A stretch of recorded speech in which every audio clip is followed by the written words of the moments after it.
श्री स्वामी समर्थ. स्वामी समर्थांची सेवा करायची म्हटली तर महत्त्वाची माहिती असते ती म्हणजे गुरुचरित्र पारायणाची.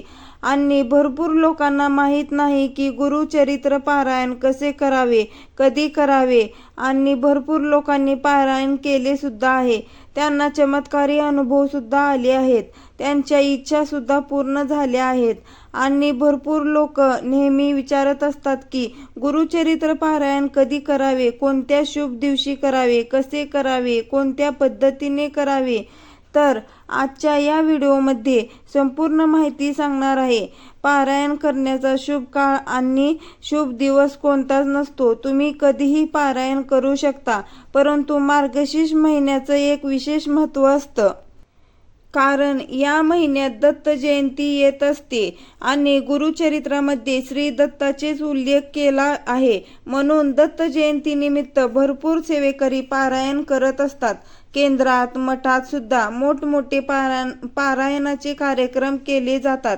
तर तुम्ही या श्री दत्त जयंतीच्या आधी किंवा दत्त जयंतीला समाप्ती होईल असे पारायण करू शकता. म्हणजे मार्गशीर्ष महिन्यामध्ये कधीही तुम्ही पारायणाला सुरुवात करा, तुम्हाला विशेष लाभ होईल. किंवा पारायण असे लावा की ते दत्त जयंतीच्या दिवशी संपेल. आता पारायण जर तुम्हाला मार्गशीर्ष महिन्यात करायचं आहे किंवा अन्य कोणत्याही महिन्यात करायचं आहे तर ते कधी सुरू करावे आणि ते कधी संपवावे. तर पारायण कधीही शनिवारपासून सुरू करावे आणि पुढच्या येणाऱ्या शनिवारी त्याची समाप्ती करावी, म्हणजे उद्यापन करावे. यासाठी गुरुचरित्र पारायण घ्यावे लागेल.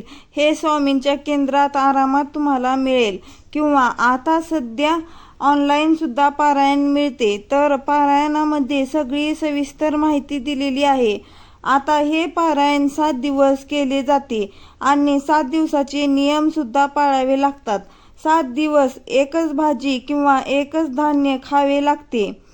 तुम्ही पहिल्या दिवशी, पारायणाच्या पहिल्या दिवशी तुरीची डाळ किंवा कोणतीही डाळ खाल्ली आणि चपाती किंवा भाकरी खाल्ली तर 7ही दिवस तुम्हाला तीच डाळ, तीच भाकरी खावी लागेल. समजा तुम्ही एखादी भाजी खाल्ली, चपाती खाल्ली की किंवा भाकरी खाल्ली तर 7ही दिवस तुम्हाला तेच खावे लागेल.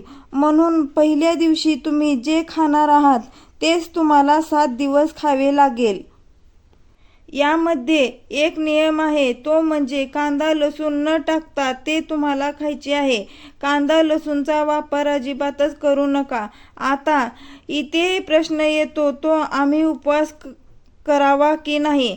करायचे दिवसा उपवास करतात आणि संध्याकाळी जेवण करतात आणि 7ही दिवस रात्री तेच जेवण करतात.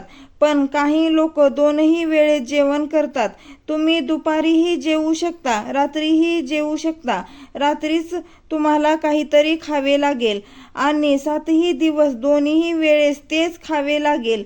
तर तुम्ही उपवास करायचा असेल तर करू शकता किंवा नाही केला तरी चालेल. तुमच्या शक्तीवर निर्भर करतं. आता एक नियम आहे, तो म्हणजे बेडवर किंवा खाटीवर, पलंगावर झोपू नये. चटई किंवा सतरंजीवर झोपावे. सात्विक आहार ग्रहण केला पाहिजे. घरात कटकटी करू नये. नॉनव्हेज खाऊ नये. तुम्ही पारायण करत असाल तरी दुसऱ्यांनी सुद्धा घरात नॉनव्हेज करून खाऊ नये. आणि पारायणाची एकच वेळ ठरवावी. सकाळी 5 वाजता उठून किंवा संध्याकाळी पारायण तुम्ही करू शकता. खूप लोक सकाळी उठून 5 वाजता करतात. 7-8 वाजेपर्यंत त्यांचे पारायण वाचून होतात.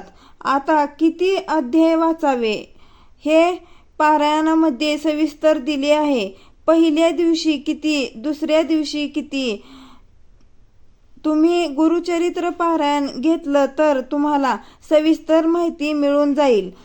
आता पारायण एकाच ठिकाणी बसून वाचावे. रोज वेगवेगळी जागा बदलू नये. एकाच ठिकाणी चटई टाकून अगरबत्ती लावून बसावे आणि एक लक्ष देऊन पारायण वाचावे. एक एक शब्दाचा अर्थ, एक एक ओळीचा अर्थ काय आहे तो समजून घ्यावा. आणि मग वाचावे. फक्त वाचायचं म्हणून वाचू नये.